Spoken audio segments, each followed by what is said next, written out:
She wished the cat had never shown her the holes in space-time.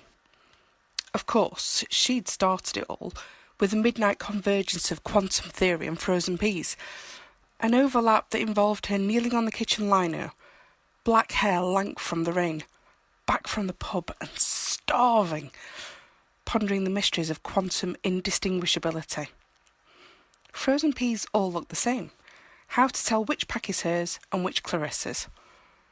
In a bolt of pure insight, it came to her that frozen peas are macroscopic quantum objects, truly indistinguishable and subject to the wonky laws of the quantum realm.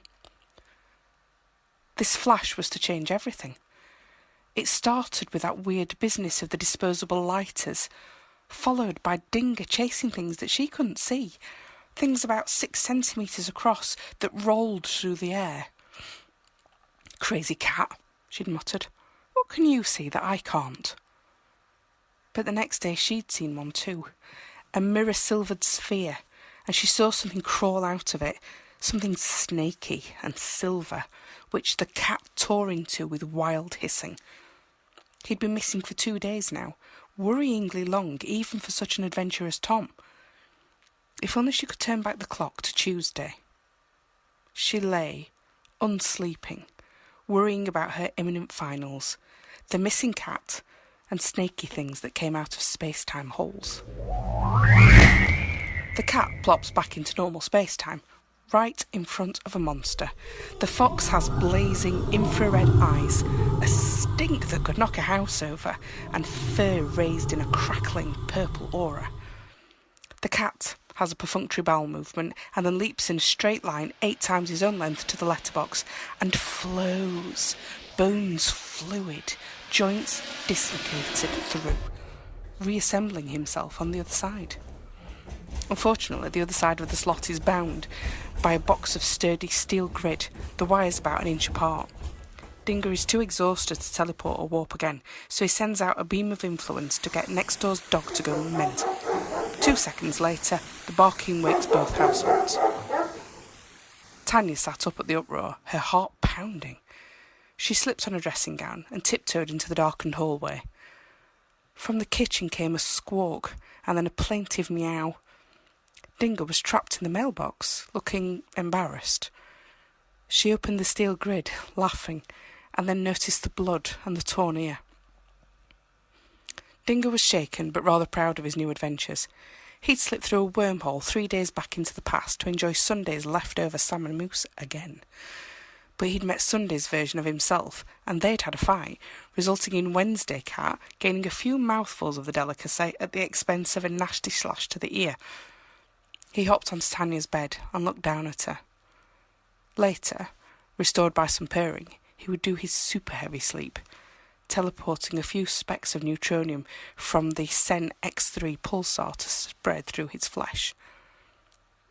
She woke late, a weight like that of a large man pressing down on her. She shifted herself out from under the heavy cat, sat up, and stroked his head. How could he have fitted himself through the letterbox? Overcome with curiosity, she got up and fetched a pair of calipers from the toolbox under the stairs. Dingo was so deeply asleep, he let her measure his head, 7.5 by 8 centimetres. She went, yawning, to make breakfast and measure the letterbox.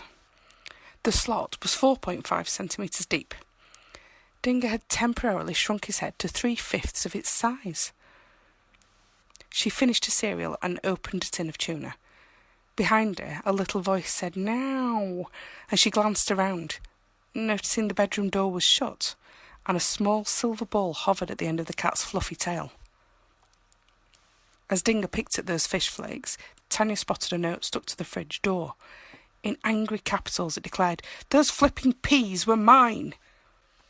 That evening, Tanya had 2 bottles of Merlot ready when Clarissa got back, and they made up over a couple of glasses. Tanya opened up to a flatmate about the recent weirdness, and Clarissa, literature student, told her about a story by George Louis Borges. Telon is a world 2 blokes discover in an encyclopedia, a world with weird laws that start leaking into our world, said Clarissa. You've started believing that the quantum world can sort of leak over into this one. She leaned forward with drunken emphasis. I think this quantum stuff is your Telon. Tanya mused. A second uncertainty principle at the level of human perception. If two things appear to be identical, they are. They're part of the quantum world.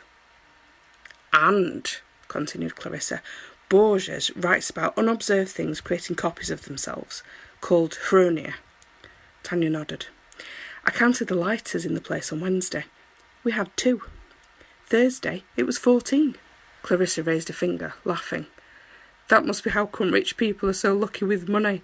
Money is indistinguishable and creates phronia, so the more of it you have, the more of it you get. They were both laughing now. Behind them, Dinger was facing into a large wormhole that hovered a couple of inches above the floor. He was smelling something huge and ugly, and it was trying to get through. He inflated his tail and hissed. He had a new weapon, something very hot he'd found in the corona of a G-type star.